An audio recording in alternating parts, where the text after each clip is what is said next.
Diabetes का मरज़ ख़तरनाक हद तक फैल रहा है और पाकिस्तान में हर चौथा फ़र्द इसमें मुब्तला है। पहले तो प्रिसाइजली ये मरज़ है क्या और इतनी तेज़ी से क्यों फैल रहा है? जी, बिस्मिल्लाहिर्रहमानिर्रहीम। ये बड़ा ज़रूरी था कि हम ये प्रोग्राम इसको करें 14 नवंबर के हवाले से, क्योंकि जी। इस वक्त वाकई दुनिया में बहुत तेज़ी से फैलने वाला मर्ज़ है डायबिटीज़, जिसको शुगर आम ज़ुबान में शुगर कहते हैं।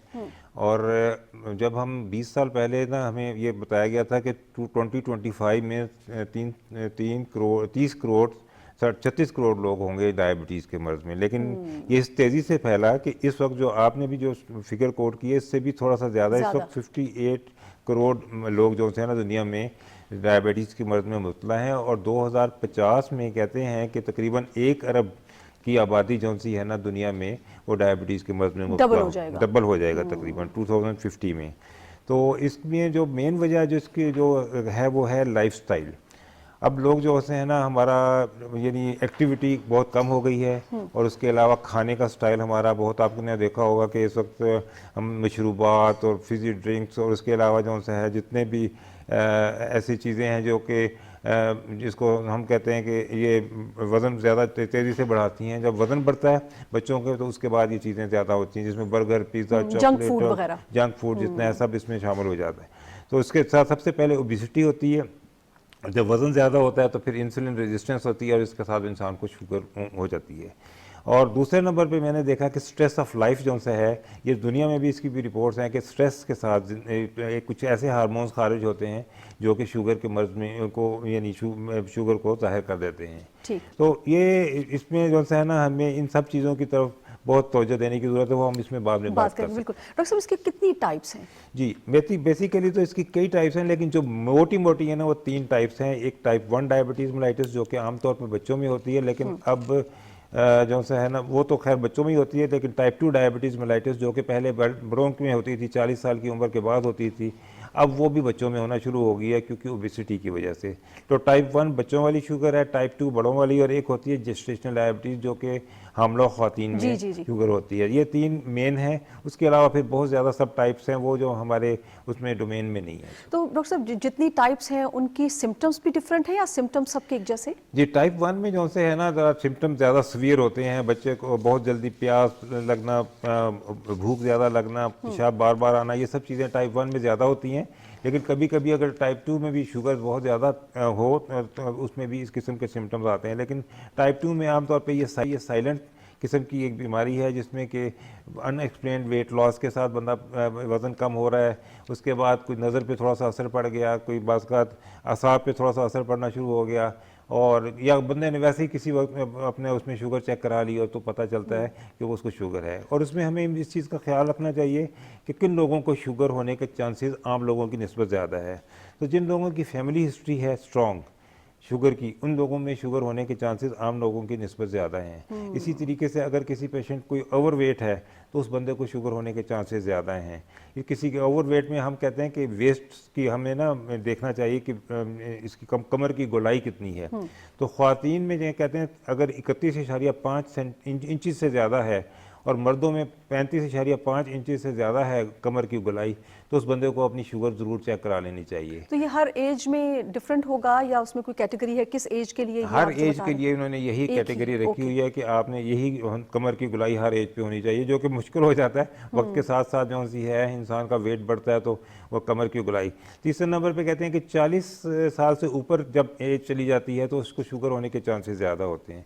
इसके अलावा अगर किसी पेशेंट को अपना जेस्टेशनल डायबिटीज़ जिसको प्रेगनेंसी में शुगर हुई है उसको शुगर होने की चांसेस आम लोगों की निस्बत ज़्यादा होते हैं। तो ये लोग ऐसे हैं जिनकी स्क्रीनिंग बहुत ज़रूरी है, या जिनका सेडेंट्री लाइफस्टाइल है, जो एक्सरसाइज नहीं करते, और उन लोगों को जो सा है ना ये सब लोगों को अपनी अपनी शुगर चेक तो करानी डॉक्टर चाहिए। साहब, सबसे खतरनाक टाइप कौन सी है इनमें से जितनी भी आपने बात करी? टाइप 1 सबसे तो ज्यादा खतरनाक टाइप कौन 1 सी जो है? ज़्यादा खतरनाक है उसमें तो इंसुलिन देनी पड़ती है। कॉम्प्लिकेशन ज्यादा है इसमें? उसमें खतर नहीं, उसमें एक्यूट कॉम्प्लिकेशन ज़्यादा हैं। उसमें एकदम इंसान को जो है ना बेहोशी तारी होने और ज़िंदगी को ख़तरा होता है।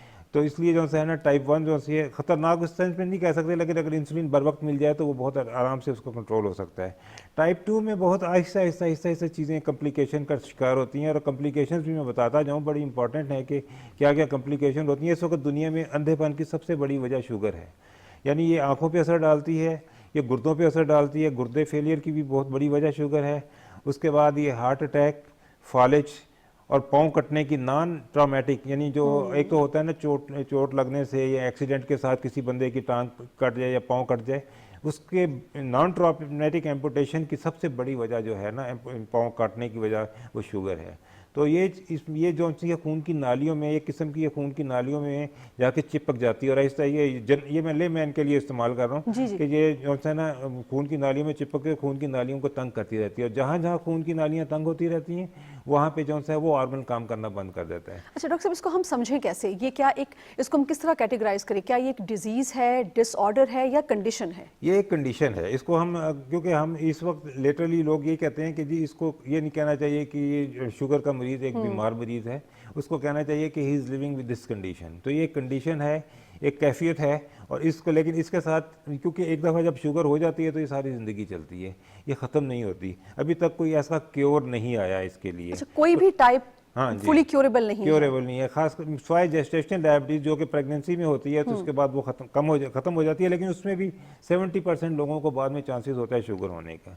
तो इसलिए ये क्योरेबल नहीं है, कंट्रोलेबल है, और कंट्रोल करने के ये फ़ायदे हैं कि हम लोग जो है ना इन पेचीदगियों से बहुत हद तक बच सकते हैं। यानी कि एक दफा आप इसमें मुब्तला हो गए तो सारी जिंदगी यू हैव टू मैनेज। जी एग्जैक्टली, बिल्कुल उसी तरह मैनेज करना है, और उसके लिए बाकायदा ब्लड ग्लूकोज की मॉनिटरिंग, और न सिर्फ शुगर के साथ और सारी बीमारियां साथ शामिल होती हैं। ब्लड प्रेशर को भी कंट्रोल में करना होता है, कोलेस्ट्रॉल को भी हमने काबू में रखना होता है, उसके बाद पेशेंट का वज़न, और इसमें सबसे इम्पॉर्टेंट चीज़ है लाइफस्टाइल। जब अब शुगर किसी शख्स को हो जाए ना तो उसको अपनी लाइफस्टाइल को बदलना बहुत ज़रूरी है। उसको रेगुलर एक एक्सरसाइज करनी, और कम से कम 5 दिन हफ्ते में आधा घंटा ब्रिस्क वॉक जो है ना तेज़ वॉक करनी चाहिए। अगर वो जिम कर सकते हैं हफ्ते में 1-2 दिन वो जिम भी करे, और उसके अलावा जो है अपने खाने पीने में भी उसको बहुत एतदाल से ज़िंदगी गुजारनी चाहिए। मतलब उसमें आमतौर पे बात लोग आजकल बहुत ज़्यादा ये डाइट वगैरह का चला हुआ है। कुछ लोग ऐसे हैं जो डाइट के ऊपर कहते हैं जी बस डाइट पे हम शुगर को ख़त्म कर देते हैं, ऐसी कोई बात नहीं है। उसमें यानी वक्ती तौर पे तो इंसान वो खुराक खा सकता है, लेकिन हमेशा के लिए वो खुराक खाना बहुत मुश्किल होता है कि जिसमें वो कहते हैं कि सब बंद कर दें, चावल भी बंद कर दें, रोटी भी बंद कर दें, हर चीज़ बंद कर दें, वो इंसान के लिए प्रैक्टिकली पॉसिबल नहीं होता। वो एतदाल के साथ अच्छा डॉक्टर साहब, अगर एक सपोज कर लेते हैं एक शख्स ऐसा है जो कि लीन बॉडी का हामिल है और वो बड़ी अच्छी लाइफस्टाइल गुजार रहा है, जिस तरह आपने फरमाया कि वो एक्सरसाइज भी कर रहा है सब, लेकिन अगर उसकी फैमिली में है तो भी चांसेस हैं या रिस्क फैक्टर कम हो जाएंगे? बिल्कुल बिल्कुल, जीन्स तो हर बंदे में है, जीन्स हर बंदे में है। जीन्स ऐसे है जिस तरह एक लोडेड गन पड़ी है, यहाँ पे एक लोडेड गन पड़ी है, तो फायर वो उस वक्त होगी जब वो इन्वायरमेंटल फैक्टर में उसमें अगर वो डाइट का ख्याल नहीं रखेगा, वो एक्सरसाइज नहीं करेगा, तो फिर वो लोडेड गन जो सी फायर हो जाएगी। लेकिन जीन्स हमारे साउथ ईस्ट एशियन में हर बंदे में मौजूद हैं। और सबसे बड़ी बदकिस्मती इस वक्त ये है कि जो ये डायबिटीज़ के पेशेंट की तादाद 3/4 पेशेंट ऐसे कंट्रीज़ में हैं जिनके रिसोर्सेज कोई नहीं है। यानी south east Asian African countries में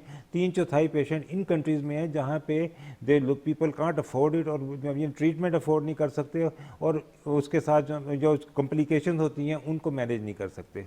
तो ये एक बहुत बड़ा अलमिया है, और हमें इस चीज़ के लिए बहुत ज़रूरत है कि इसको किसी तरीके से हम प्रिवेंट कर सकें। और डॉक्टर साहब, एक ट्रेंड आजकल चल पड़ा है कि मोटापे को कम करने के लिए, मैं ज़ाहिर नाम नहीं ले सकती, ये दवाइयाँ आप इस्तेमाल करें, इंजेक्शन लगा रहे हैं, तो उससे आपकी शुगर भी कंट्रोल हो जाएगी, मोटापा भी चला जाएगा, तो इस तरह की कुछ चीज़ एग्जिस्ट करती है? जी बिल्कुल है, लेकिन बात यह है कि सबसे अहम चीज़ जो है ना, जिस चीज़ पे हम तवज्जो नहीं देते, वो हम यानी डाइट को अपने तौर पे कम करने के चक्कर में नहीं होते। हम यही चाहते हैं कि किसी तरीके से वो इंजेक्शन लगा लें, और इंजेक्शन भी जो है ना that is a temporary phenomena. अगर आप उस इंजेक्शन को छोड़ेंगे उसके बाद वेट उसी हिसाब से तेज़ी से बढ़ता है, बल्कि उससे भी ज़्यादा हो सकता है अगर आपने वो लाइफस्टाइल ना अपनाया, अगर आपने डाइट का ख्याल ना रखा, एक्सरसाइज ना करी कि, तो वो जो है ना ये इसमें एकदम वेट बढ़ने का बाद में रिबाउंड, कितने अरसे तक कोई इंजेक्शन, काफ़ी कॉस्टली इंजेक्शन है लेकिन वक्ती तौर पे और हम लोग यूज़ करते हैं, और उसके बड़े फ़ायदे हैं, और उसके साथ बड़ी अच्छी शुगर कंट्रोल हो जाती है। पेशेंट को एक कॉन्फिडेंस मिल जाता है कि जी आई कैन रिड्यूस वेट मेरा, और मैं जो है ठीक हो सकता हूँ, और लेकिन उसके बाद उसको मेंटेन करना बहुत ज़रूरी है, और उसको उसके साथ लेके चलना बहुत ज़रूरी है। सो डॉक्टर साहब, once again it's all about life modification, सारा लाइफस्टाइल मॉडिफिकेशन। अच्छा फिर डॉक्टर साहब, इसमें अगर मेल और फीमेल की अगर हम थोड़ी सी बात कर लें तो मेल और फीमेल में सिम्टम्स सेम होते हैं या फीमेल मेल में डिफरेंट होते हैं, कोई फ़र्क होता है? आमतौर पे सिम्टम तकरीबन एक जैसे ही होते हैं, लेकिन पाकिस्तान में थोड़ी सी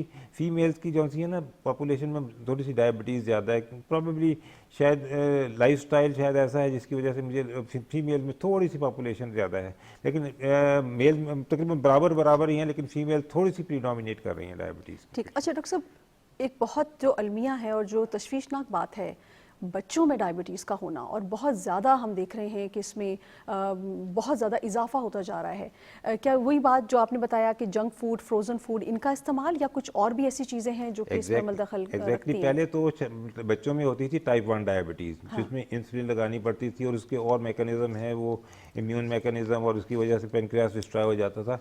लेकिन अब टाइप 2 डायबिटीज़ मेलाइटस हम 15 साल 16 साल की उम्र में के बच्चों में हम देखते हैं। वही बात है, इसमें ओबेसिटी जो सी है ना, मोटापा जो सा है ना, वो बहुत बड़ा कंट्रीब्यूटिंग फैक्टर है, और हम लोग अभी तक इस चीज़ को समझ नहीं पा रहे। हमारे और वालिदैन हम बड़े खुश होते हैं, हमें आके बताते हैं कि जी मेरा बच्चा एक दिन में एक ही ड्रिंक पी जाता है, कोई मसला। और इसी तरीके से बच्चों को फीडर में डाल के भी ड्रिंक लाई जाती है। तो ये जो सा बहुत बड़ा जो सा नेगेटिव ट्रेंड है, और इसको हमें दूर करना चाहिए। और हमारे ये जो सी फिजी ड्रिंक्स पे टैक्सेशन वगैरह बहुत ज़्यादा होनी चाहिए, और हमें अब इससे उससे बाहर आना चाहिए, क्योंकि कॉम्प्लिकेशंस इतनी ज़्यादा होती जा रही हैं कि अब लोगों को डायलिसिस के लिए जगह नहीं मिलती कि कहाँ जाके डायलिसिस कराएं, क्योंकि किडनी फेलियर ये अब आहिस्ता आहिस्ता जो है ना इतना ज़्यादा प्रॉब्लम बढ़ता जा रहा है, लोड बढ़ता जा रहा है कि हम लोगों के लिए ये इसको संभालना बहुत मुश्किल होता जा रहा है। ठीक। डॉक्टर साहब, एक आम आदमी उसको कैसे पता चले कि वो शुगर का पेशेंट बन चुका है? बज़ाहिर अगर कोई सिम्टम्स उसको नज़र नहीं आ रहे हैं, बजाय इसके कि कोई कॉम्प्लिकेशन हो और उसको पता हो कि वो डायबिटिक है, वो क्या करे? क्या वो डेली शुगर चेक करे? उसका क्या तरीक़ाकार हो सकता है? जी, उसमें सबसे इम्पॉर्टेंट चीज़ है कि अगर 40 साल से ऊपर का बंदा है, उसको एक दफ़ा तो अपनी शुगर वैसे चेक करा लेनी चाहिए, और देख लेना चाहिए कि अगर वो उसकी शुगर नॉर्मल रेंज में आती है तो उसको बाद भी 3 साल के बाद उसको अपनी स्क्रीनिंग करानी चाहिए। लेकिन अगर कोई बंदा 40 साल से कम है और उसका वेट नॉर्मल रेंज से ज़्यादा है, तो उसको भी अपनी शुगर ज़रूर चेक करानी चाहिए। और उसके साथ अगर स्ट्रॉन्ग फैमिली हिस्ट्री हो या उसके और यानी सेडेंटरी लाइफस्टाइल हो, तो उसको भी अपनी शुगर, जैसे 40 साल से कम भी हो तो उसको अपनी शुगर एक दफ़ा चेक करा लेनी चाहिए। अगर एक दफ़ा शुगर नॉर्मल रेंज में आ जाए तो फिर 3 साल के बाद उसको अपनी शुगर चेक करानी चाहिए। लेकिन एक होती है प्री डायबिटिक, क्योंकि जो अभी मैं जो बात कर रहा था कि आपने बताया ना जो कि 54 करोड़ या 58 करोड़ जितने लोगों को डायबिटीज़ है, इतने लोगों को अभी पता ही नहीं है कि उनको डायबिटीज़ है। और कुछ उससे उतने ही तकरीबन लोग ऐसे हैं जो प्री डायबिटिक हैं, जिनको शुगर होने वाली है, जिनको हम प्रिवेंट कर सकते हैं। तो ऐसे अगर प्री डायबिटिक हो जाएं, जिनको पता चल जाए कि जी मुझे शुगर होने वाली है, तो फिर वो हर साल अपनी स्क्रीनिंग कराए ताकि शुगर होने से वो बच सके। तो डॉक्टर साहब, नॉर्मल शुगर कितनी हो एक आम बंदे की? एक आम बंदे की जो नॉर्मल बंदा जिसको शुगर नहीं है, उसकी खाली पेट शुगर 100 से कम होनी चाहिए, और खाना खाने के 2 घंटे बाद उसकी शुगर 140 से कम होनी चाहिए। और उसका एक हीमोग्लोबिन A1C जो 3 महीने का शुगर का टेस्ट होता है वो 5.7 से कम होना चाहिए। अच्छा, तो उसका टाइम क्या होना चाहिए? किस टाइम पे वो चेक करे अपनी शुगर को? शुगर एक खाली पेट जो सी है ना 8 से 14 घंटे का फास्टिंग, और एक खाना स्टार्ट करने के 2 घंटे बाद अपनी शुगर चेक। और शुगर के मरीजों के लिए नॉर्मल रेंज क्या होनी चाहिए कि शुगर हो चुकी है? शुगर के मरीजों के लिए रेंज हमने ऊपर है जो इंटरनेशनल है कि वो अगर किसी को शुगर हो गई तो उसको 90 और 130 के दरमियान अपनी खाली पेट रखनी चाहिए, और खाना स्टार्ट करने के 2 घंटे बाद उसकी शुगर 100 से लेके 180 के दरमियान होनी चाहिए। लेकिन ये हर बंदे के लिए नहीं है। अगर किसी बंदे की कॉम्प्लिकेशन ज़्यादा हैं, खुदा न खासा किसी को कैंसर है, किसी की लाइफ एक्सपेक्टेंसी कम है, तो उसमें हम बहुत टाइट कंट्रोल की तरफ नहीं जाते। इसी तरह ओल्ड एज में जो चांसेस होते हैं कि शुगर ज़्यादा नीचे चली जाए तो वो नुकसान ज़्यादा पहुंचाती है, तो उसमें हम लोग जो है ना ज़्यादा फिर टाइट कंट्रोल के अंदर तो उसको भी थोड़ा सा लूज रखते हैं कंट्रोल। तो हर एज के लिए, हर पेशेंट के लिए ना एक अलग एक टारगेट सेट किया जाता है, और उसके मुताबिक उसकी शुगर को कंट्रोल किया जाता है। अच्छा डॉक्टर साहब, अक्सर हमने देखा है अगर हम शादी वगैरह में या किसी फैमिली गैदरिंग में जा रहे हों, तो किसी भी बंदे को अगर शुगर है या किसी खातून को, तो उनके पर्स में एक गोली रखी होती है, वो हर चीज़ खा लेते हैं। उसके बाद अगर उनको रोका जाए तो वो कहते हैं वो गोली मैंने रखी है, वो मैं खा लूँगी, वो सेट हो जाएगा। तो क्या ऐसी उसमें कोई जादुई ताकत है कि वो गोली खाए और सब सेट हो जाएगा? नहीं नहीं, बिल्कुल नहीं है। और यही सबसे बड़ा जो है ना लोगों का मिसकॉन्सेप्शन है कि जी हम गोली खाते रहें तो बस सब कुछ ठीक है। हमारे पास भी आके हमारे पास डाइटिशियन बैठी होती है, वो डाइटिशियन के पास नहीं जाते लोग, कहते हैं जी बस ठीक है आपने गोली दे दी तो हम गोली खा लेंगे तो इससे ठीक हो जाता है। तो ये पूरा एक पैकेज है जिसमें लाइफ स्टाइल सबसे पहले आता है, और उसके बाद फिर जो सी है ना हमें ये दवाइयाँ काम करती हैं। और इसके बाद इनमें इन लोगों की एनुअल वैक्सीनेशंस भी होनी चाहिए, फ्लू वैक्सीनेशन भी होनी चाहिए ऐसे पेशेंट्स की। इनको अपने दांतों का बड़ा ख्याल रखना चाहिए, दांत बड़े जल्दी इनके ख़राब हो जाते हैं, इनको ब्रश करना, डेली ब्रश करना और रात के वक्त बहुत ज़रूरी है। इस तरह पाँव की बड़ी हिफाजत ज़रूरी है। पाँव जो से अक्सर हमारे पास जो यंग लोग बाज़ आते हैं जिनके ऐसा होता है कि हमें बड़ी स्ट्रेस भी होता है कि जी हमें उनके पाँव बात का उंगलियाँ काटनी पड़ती हैं, पाँव काटने पड़ते हैं। तो ये चीज़ें जो सी है ना बचना, इससे बचना बहुत ज़रूरी है और बचा जा सकता है, सिर्फ एजुकेशन की कमी है हमारी। तो डॉक्टर साहब, इस अवेयरनेस के लिए हमारे पास सोशल मीडिया है, पूरा दिन हर वक्त हम इसके साथ होते हैं, तो इन्फॉर्मेशन का बहुत फ्लक्स है। उसके बावजूद भी मैं खासकर पाकिस्तान को इसलिए कह रही हूँ क्योंकि पाकिस्तान नंबर 1 पर आ गया है, ये बहुत तशवीशनाक बात है। जी जी। क्या आगाही अभी तक लोगों में नहीं आ सकी, आप समझते हैं, जिस तरह से मौजूद होनी चाहिए थी? मेरा ख्याल है लोग समझना ही नहीं चाहते। यानी आप किसी भी होटल में जाके देख लें, और इवन मैंने देखा कि हमारी डॉक्टर कम्युनिटी में मैंने देखा है कि लोग, कोई शख्स जो सा फिजी ड्रिंक छोड़ने के लिए तैयार नहीं, और कहते हैं जी डाइट का, बल्कि शुगर होने से ज़्यादा चांसेस है अगर डाइट वगैरह जो पी जाए ना, तो कहते हैं कि इसके साथ एक ऐसा मैकेनिज्म है जिसके साथ शुगर होने के चांसेस आम लोगों की निस्बत ज़्यादा होते हैं। आप डाइट ड्रिंक्स की बात करें, जो उसमें, हाँ, डाइट ड्रिंक्स, जी जी जी। तो ये जो है ना, लोगों को बिल्कुल किस चीज़ का बिल्कुल कोई आइडिया ही नहीं है कि वो क्या कर रहे हैं और उन्हें किस तरीके से इन चीज़ों से अवॉइड करना चाहिए और किस तरीके से अपने आप को शुगर से बचाया जा सकता है। यानी कि हम ये कह सकते हैं कि हेल्थ हमारी प्रायोरिटीज में आ गई है, लीस्ट प्रायोरिटी है, और बिल्कुल हम इस चीज़ को सोचते ही नहीं है। आप किसी भी शादी में चले जाएं, किसी भी होटल में चले जाएं, और लोगों को जो मर्जी आप देखेंगे कि वहाँ किस तरीके से वो खाते हैं, यानी ऐसा लगता है जिस तरह ज़िंदगी का आखिरी खाना खा रहे हैं, उसके बाद उनको कोई खाना और डॉक्टर साहब, ये भी अफसोसनाक बात है, अब किसी पार्क में चले जाए, वहाँ पर बैठे हुए लोगों की तादाद ज्यादा होगी बनिस्बत जो वॉक कर रहे हैं, वो बहुत कम आपको मिलेंगे। तो ये भी एक बड़ी शोर की जरूरत है। अच्छा डॉक्टर साहब, एक खास इंपॉर्टेंट चीज़ यहाँ पर जो मैं जानना चाहूँगी वो ये है कि एक शख्स को अब डायबिटीज़ हो गई है, वो अपने आप को सेट रखना चाहता है, उसकी खुराक क्या होनी चाहिए? वो क्या उस ब्रेकफास्ट में क्या ले, लंच में क्या ले, कितने इंटरवल्स के बाद ले? हाँ जी, उसमें आम तौर पे कोशिश करनी चाहिए कि उसको 3 छोटे छोटे खाने खाने चाहिए और 3 दरमियान में स्नैक्स लेने चाहिए। तो ये उसके साथ ना, और उसमें जो सी है कोशिश ये करनी है कि उसने सैलड ज़रूर इस्तेमाल करनी है, उसने दिन में 3 फ्रूट्स ज़रूर इस्तेमाल करने हैं, छोटे साइज़ के फ्रूट। आमतौर पर लोग फल बंद कर देते हैं कि जी फल से शुगर हो जाती है। तो उसमें कौन सा फल हो, कौन सा? आप कोई भी मौसमी फल खा सकते हैं, मिकदार मैं हमेशा लोगों से कहता हूँ कि हमारे नबी की सुन्नत एतदाल है, एतदाल पे चलें तो सब चीज़ें खा सकते हैं। दिन में एक छोटा सेब जो इस मुट्ठी में आ जाए, बड़े बड़े सेब ना हों, एक आड़ू खा सकते हैं, एक अमरूद खा सकते हैं, एक छोटा केला खा सकते हैं, और इवन 15-20 दाने अंगूर के खा सकते हैं, कोई मना नहीं है। मीठे से मीठा फल भी खा सकते हैं, लेकिन एतदाल जो है ना वो बहुत ज़रूरी है। हम लोग जब खाने लगते हैं ना, हम एतदाल की तरफ नहीं जाते। मैं तो लोगों को ये भी कहता हूँ कि अगर आपने मिठाई सामने आ जाए तो एक पीस उठा सकते हैं, कुछ नहीं होता उससे, लेकिन लोग नहीं करते ना, आसरा इस चीज़ के नहीं करते। तो ये इसमें बाकी सुबह के वक्त ब्राउन ब्रेड भी इस्तेमाल की जा सकती है, 1-2 पीस, फुल बॉयल अंडा साथ लिया जा सकता है, उसके साथ चाय वगैरह। फिर 10 बजे एक फ्रूट खा लिया, दोपहर को छोटा सा एक फुल्का, उसके साथ सैलड वगैरह, तो भी सालन हो। इसी तरह रात को अगर फर्ज करें राइस खाना खा चाहते हैं तो 1 कप में जितने राइस आ जाएँ वो प्लेट में डालें और उसके साथ वो जो सैलड वगैरह डाल के खा लें। तो खाने को सब चीज़ें खा सकते हैं, तो डॉक्टर साहब, वैरायटी। ये तो एक आम बंदे को भी ये लेनी चाहिए, तो हेल्दी लाइफस्टाइल है और हेल्दी डाइट है ना, जिस तरह जो आप बता रहे हैं कि उसमें प्रोटीन भी हो, उसमें कार्बोहाइड्रेट्स भी हो, एतदाल के साथ एक प्लेट बनी हुई हो जिसमें हर चीज़ थोड़ी थोड़ी हो ना, तो वो तो एक मेरे ख्याल है आम बंदे को भी इसी तरह से इस्तेमाल करनी चाहिए। अगर आम बंदा खाना शुरू कर दे तो फिर शुगर खत्म हो जाए, यानी मुआशरे से हो ही शुगर ना। खत्म हो जाएगा। बिल्कुल ठीक। अच्छा डॉक्टर साहब, एक चीज़ अगर हो गई है, डायबिटीज़ हो गई है, तो वो स्टेज कौन सी है जहाँ पर, जिस तरह से अभी आपने बताया भी कि जब से खुदा न खास्ता किसी की बॉडी पार्ट को जो है वो अलग करना पड़ जाता है, वो कौन सी स्टेज होती है, उससे कैसे बचा जा सकता है? उसके लिए सबसे इम्पॉर्टेंट चीज़ है डायबिटीज़ का कंट्रोल बहुत अच्छा होना चाहिए। उसको रेगुलर अपनी मॉनिटरिंग करनी चाहिए, ग्लूकोमीटर इंसान के पास होना चाहिए, और उसको डायबिटीज़ एजुकेशन के लिए, अपने फुट केयर के लिए, डेंटल केयर के लिए, और उसके लिए बाकी जो है ना अपनी दवाएं वक्त पे लेना बहुत ज़रूरी है। मैंने जिस तरह बताया कि हमारी डॉक्टरी में क्योर कोई नहीं है, कंट्रोल है। उसके लिए दवाएं डेली बेसिस पे दवा लेते रहेंगे तो कंट्रोल रहेगा। और कुछ लोगों जो है, कुछ लोग टैबलेट्स पे कंट्रोल रहते हैं और कुछ लोगों को इंसुलिन देनी पड़ती है। और इंसुलिन का एक बहुत बड़ा फोबिया है, लोग डरते हैं कि जी इंसुलिन तो गुर्दे ख़राब हो जाते हैं, इंसुलिन आखिरी इलाज है। हालांकि इंसुलिन बेहतरीन इलाज है। जिस दिन इंसान को शुगर होती है उस दिन उसके जिस्म की अपनी 50% इंसुलिन कम होती है तो उसको शुगर होती है। ये गोलियां सिर्फ इंसुलिन की ताकत को बढ़ाती हैं, आहिस्ता आहिस्ता फिर इंसुलिन लेवल और कम होता है तो उस वक्त इंसुलिन देनी पड़ती है। लेकिन हमने बहुत ज़्यादा देखा है कि लोगों को जब कहो ना तो इस तरह होता है जैसा बम शेल उन पर गिर गया और वो इंसुलिन नहीं लगाना चाहते। ये पहले तो एक शुगर होने की वजह से उनको बहुत बड़ा धचका मिलता है, उसके बाद फिर जो है ना इंसुलिन के वक्त वो बड़ा परेशान होते हैं। तो ये जो है ना उन लोगों को इस वक्त मैं बताना या आपके तो से ही बताना चाहता हूँ कि इंसुलिन बिल्कुल ख़तरनाक चीज़ नहीं, इंसुलिन बेहतरीन इलाज है। अगर ज़रूरत हो, फिजिशियन मॉलेज कहे कि इंसुलिन लगाओ तो उसको ज़रूर इंसुलिन लगानी चाहिए और उसको कभी उससे अवॉइड नहीं ठीक है। अच्छा डॉक्टर साहब, सिम्टम्स क्या हों? एक शख्स को कब पता लगे कि उसको अब टेस्ट करवा लेना चाहिए, उसको शक पड़ रहा है कि उसको शायद शुगर है, क्या अलामात ऐसी हैं? उसमें जो सा है भूख का ज़्यादा लगना, प्यास ज़्यादा लगनी, उसके बाद जो है पेशाब ज़्यादा आना, बार बार पेशाब आना, रात को बार बार उठना पेशाब के लिए, उसके बाद वज़न कम हो जाना, कुछ लोगों की नज़र पे असर पड़ना शुरू हो जाता है और उसके अलावा पाँव सुन होना शुरू हो जाते हैं कुछ लोगों के।